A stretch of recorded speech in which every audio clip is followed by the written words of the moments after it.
Morning, Minister Sobers. My first question, why is the Prime Minister not here to address us on the extraordinary thing that happened yesterday in Venezuela? And given the national importance of what happened, why is this being held at a UNC headquarters and not a government office, for example? Thank you for the question. The Prime Minister, since in and around, I would say maybe about 2:20 yesterday morning, has been engaged with several different tiers of the apparatus of the National Security Council. That engagement is a continuous engagement and it continues even to today, and I suspect it will be ongoing for quite some time. A lot of the procedures that we have in place are consistent and continually being reviewed by the Prime Minister as the head of the National Security Council. This would have been obviously a very unique scenario for us. But because it is something that we have been continually monitoring for some time, it requires that type of hands-on approach which the Prime Minister has placed upon the situation. We think it important as an administration that the information getting out to the public in a consistent, timely manner is most important. And that's why the press conference was called. So that whatever questions the media may have, whatever information that we are seized and possessed of that we don't believe is too sensitive at this point in time to release, we are doing so now and will continue to do so as the days and the weeks progress. In terms of why we are holding the press conference at UNC headquarters, UNC headquarters is a central place to have this press conference. You all are out here on a weekend. We are here together. We are doing the press conference. I don't think that the country is actually concerned with the medium or the location of the press conference, but they are more importantly concerned or tethered to the substance of the press conference, which is what we are doing here today in terms of the delivery and the information that we're providing. It's not a matter of the location, and I love Shogunas. I'm talking about it under I'm glad UNC to hear you love banner. There's a Shogunas. UNC logo I on love the screen, Shogunas not too. Ministry of Foreign and CARICOM Affairs. It's UNC. This is the government of Trinidad and Tobago. I am here as the Minister of Foreign Affairs, Foreign and CARICOM Affairs. Minister Lee is here as the Minister of Housing. Feroz is here as the Chairman of the HCC. We are representatives of the government. We're providing the information which the public, I suspect that they would require to hear. Again, the substance is important, not the location. By all indications, Delcy Rodriguez will assume the role of acting president in Venezuela. How do you feel, and more importantly, how does the Prime Minister feel about that? Ms. Rodriguez has been publicly very critical of your government's decisions, even more so than maybe Nicolas Maduro. Now, it appears she's in charge now. How do you all feel about that? As it pertains to the people of Venezuela, we've always stood on the side of the people of Venezuela. We stand on the side of a safe, secure, transparent, democratic transition. The Prime Minister has always been extremely diplomatic in terms of her use of language as it pertains to the position, the evolving position in Venezuela, and will continue to do so. We support the people of Venezuela, and we support a safe, transparent, democratic transition. Who do you all recognize as the head of Venezuela right now? As it pertains to that particular question, I really don't think it arises. What arises is in terms of the transition. The questions that are being asked and the information that we are providing here this morning, we have to be extremely careful in terms of what we say. We need to be very sensitive and alive to the situation as it evolves, and based upon what is being asked, we'll provide the response that we think are tethered to that careful process. So you don't want to say right now? No, I think I've answered the question. It doesn't arise? That is the position. Okay. Now, for weeks we were told that the U.S. military presence was about drug interdiction efforts, but Venezuela was adamant it was about regime change and taking control of their natural resources.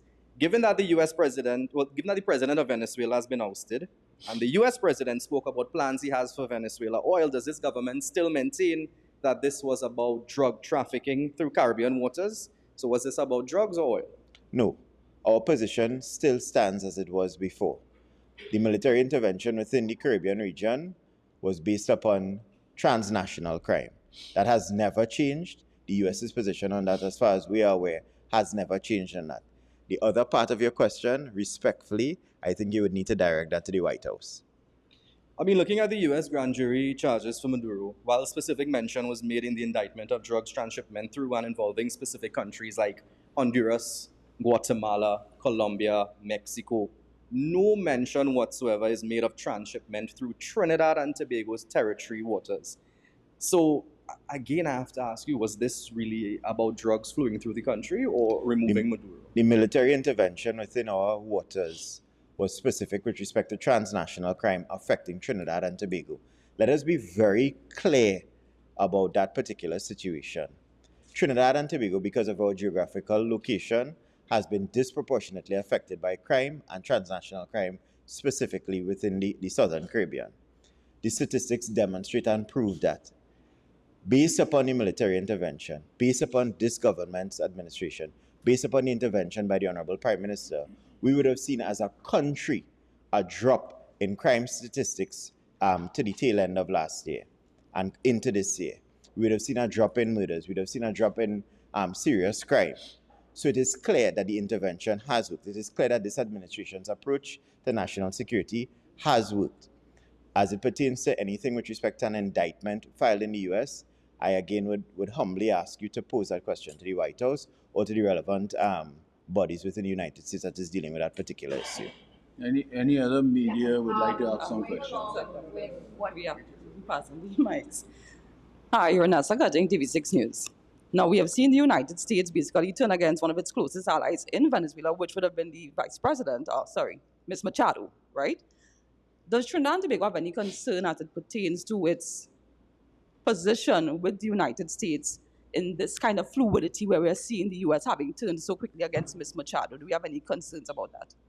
Trinidad and Tobago has shared a long diplomatic and fraternal relationship with the United States of America. That long fraternal diplomatic relationship will continue. Mm-hmm. Now, many are saying that we are basically supporting our superpower in snatching resources from another country. Do we have any concerns that we could end up in a similar position like Venezuela, perhaps, given that we also have natural resources and our proximity to Venezuela? Is this something that we support? No, we support the U.S. as a long fraternal diplomatic friend of Trinidad and Tobago. We support the people of Venezuela. We support a peaceful transition of power to a democratic state. That is the position of the government of Trinidad and Tobago. Us being a close ally to the U.S. in this situation, do we have any information at all as it pertains to the next steps with regards to the political transition in Venezuela? Because it doesn't seem that there's anything concrete at this time. Well, I'm glad that you said that. As you may well be aware, this is a fluid and dynamic situation. It is ever evolving. And as the situation changes, information will be shared, not only with Trinidad and Tobago, but with other regional bodies like the CARICOM and other member states within the Caribbean region, and I'm sitting within the world. But as it evolves, I suspect that the information will be given on a need-to-know basis. Don't forget, we have Venezuela obviously involved in the situation because it's between the United States and Venezuela, and we have relationships with Venezuela that we keep alive and concrete as well too. And we wait and see. We don't want to pronounce on matters that could cause a flurry of conversation that is not necessary at this point in time. Stability is important, which is what we're providing here this morning. And given that neither of the ministers of national security, neither of them are here, right? Are you prepared to speak to national security type issues? Because we saw a convoy yesterday, heading into Chagaramas, and there are lots of rumors about what was being transported, which I don't want to see. Could you give us some insight into that cargo? One, the members of the national security apparatus that aren't here are currently engaged with the Prime Minister right now, as I would have mentioned at the beginning of the press conference. And two, in terms of any developments related to national security, you'd well be aware that that is a sensitive matter, and it would not be prudent to give any information on those issues. Right. Minister, Clint Chantak, Newsday. Three questions for you. Question one, do you expect now, given the developments in Venezuela, that we will proceed expeditiously and successfully to the conclusion of an OFAC arrangement for Dragon? One. Two. Well, let me deal with it. Do you expect a successful conclusion to a long-term OFAC license for Dragon now that what has happened in Venezuela has happened? Well, Clint, as you'd be aware, the OFAC situation is something that is continuous. Developing the Dragon gas, right. Mannequin Cocaine, Lauren Manatee, they are all continuously developing situations. I mean, it's not something that is going to start today and finish tomorrow. It is quite a couple years long process to develop the gas, extract it properly, and bring it to shore, and ship it out accordingly and utilize it within Point Lisa and other areas within the country. Right. Second, So that is something that is continuously being looked at and worked out, and we will update the population accordingly as those things. Right. Now, the second question I have is there's two parts to this question. Firstly, are you familiar with the U.S. National Security 2025 strategy?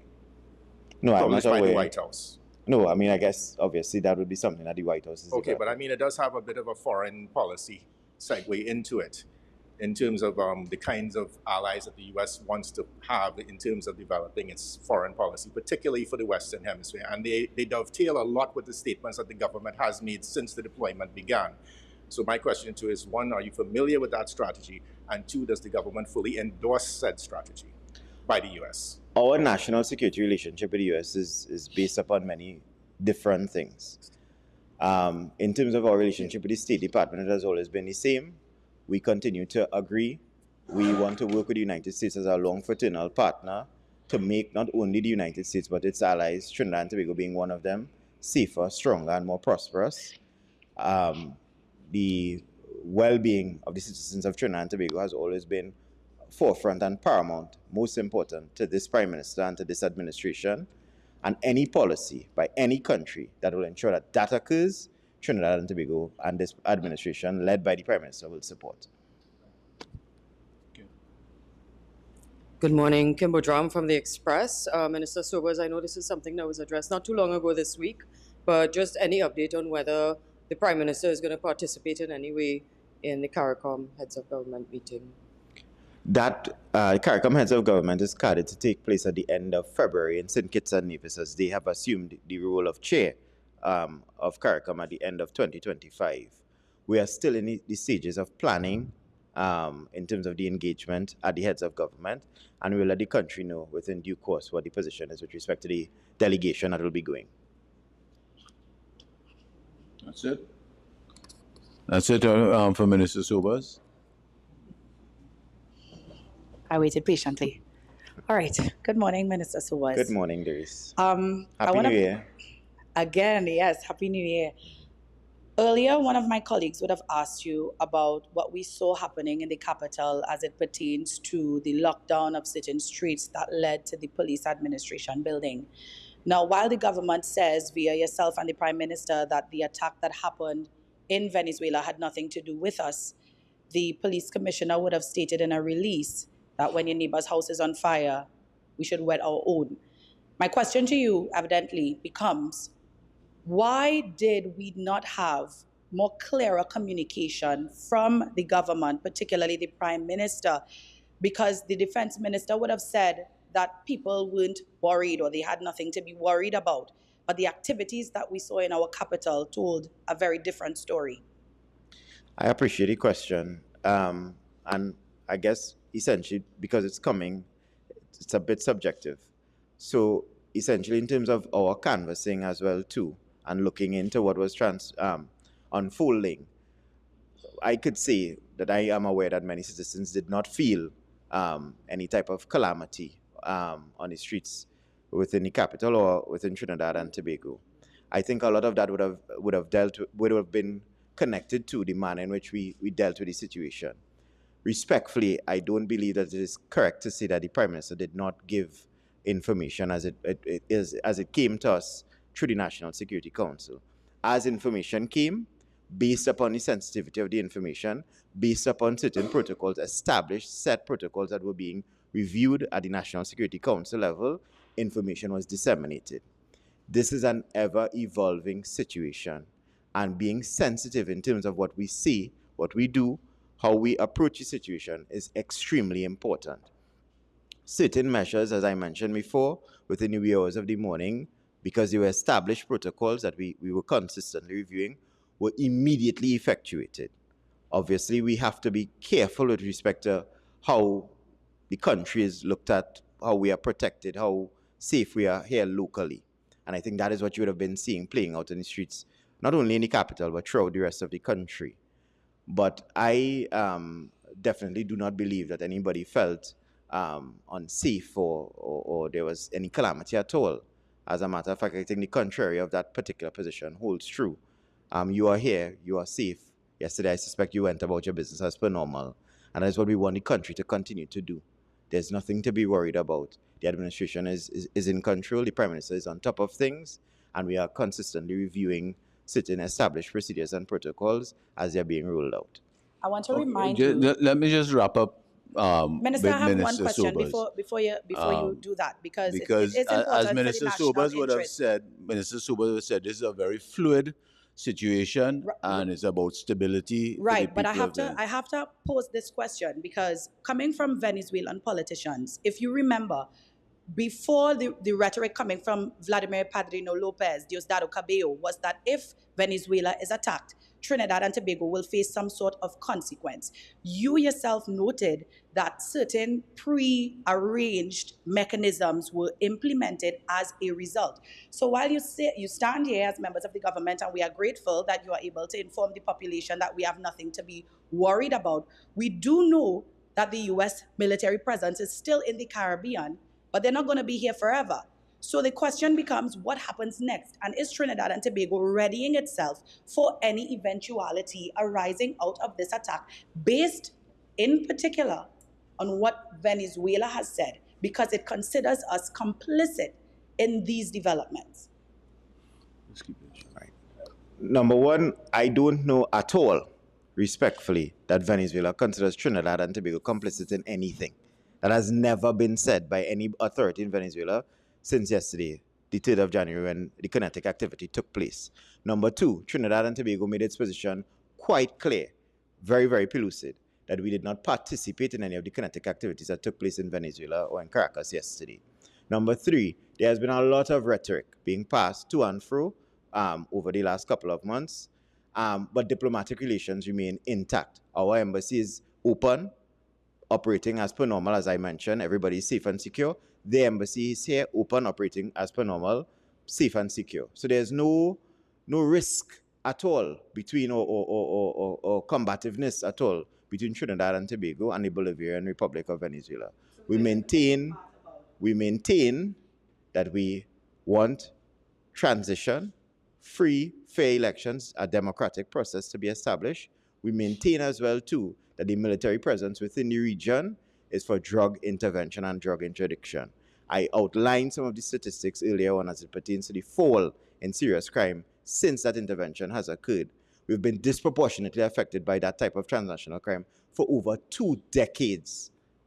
And the statistics coming out of last year demonstrate how serious we are about arresting the criminal situation within this country. That is something that the public should be aware of. That is what the media should be asking us questions on. That is what should be celebrated in terms of coming into 2026. And that is based upon a vision by our Prime Minister and the charge that is being led by him and this administration. So there's nothing to be worried about. Okay. All right. Let me just end the questions for Minister Sobers. A lot more will be happening over the next coming days, so I'm sure there are a lot more questions that will be posed to Minister Sobers. One important question: when will the Prime Minister and the National Security Council be reporting to the people of Trinidad and Tobago? I know discussions are ongoing. When can we expect that live in-person report update? I have just updated you in terms of what has been going on with the Prime Minister and the National Security Council. Not every single thing, obviously, because of the sensitivity of it, that occurs at the National Security Council level will be given to the public, because then you'd be alerting criminals to what we plan to do to stop crime within the country. As the situation evolves, as information comes to us, we will present ourselves and disseminate the information in a responsible manner, which is what I am doing here today, along with my colleagues. My colleague isn't asking for you to disclose any sensitive information. She's asking when the head of government and head of National Security Council. Head of National Security Council. I am a member of the National Security Council. And the head of the National Security Council. She didn't address this with the SOE either.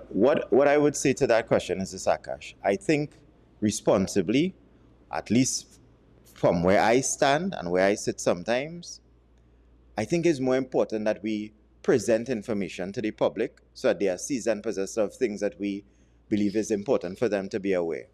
It is also important to place squarely on the record the Prime Minister is consistently and constantly working with the NSC and elements of the NSC to ensure that Trinidad and Tobago remains safe. You have a spokesperson here of the administration, spokespersons here of the administration, given the information. It is not being dealt with in a clandestine manner at all. It is very transparent and very open. And that is what you'll consistently get from this administration. You'll get results, you'll get transparency. Okay. And attempted to discontinue the president, but we still have questions. No. Lakash, this thing has been fluid, as you well aware. We presented ourselves this morning. Minister Sobers presented himself to give some sort of clarity at this point in time.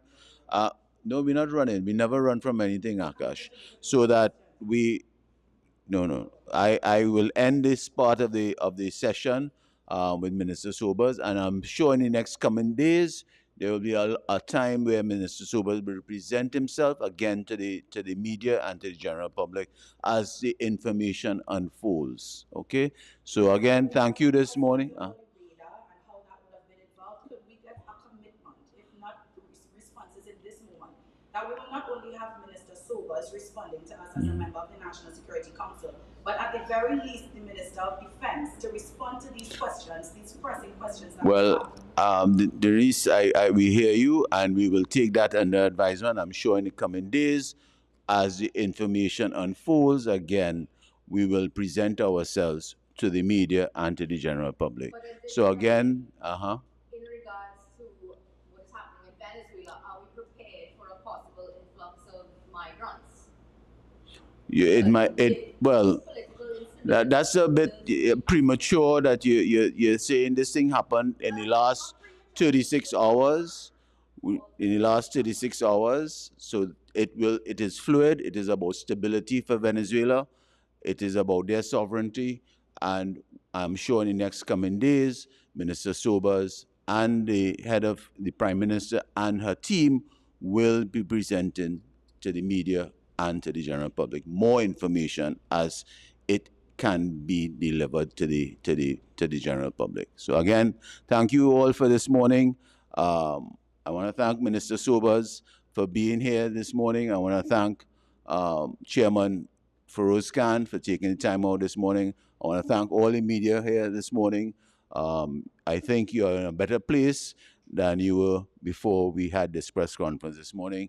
So I want to wish everybody a Happy New Year on behalf of the Honorable Prime Minister, the Honorable Kamala Prasad Bisesa, and her team. Thank you, and God bless.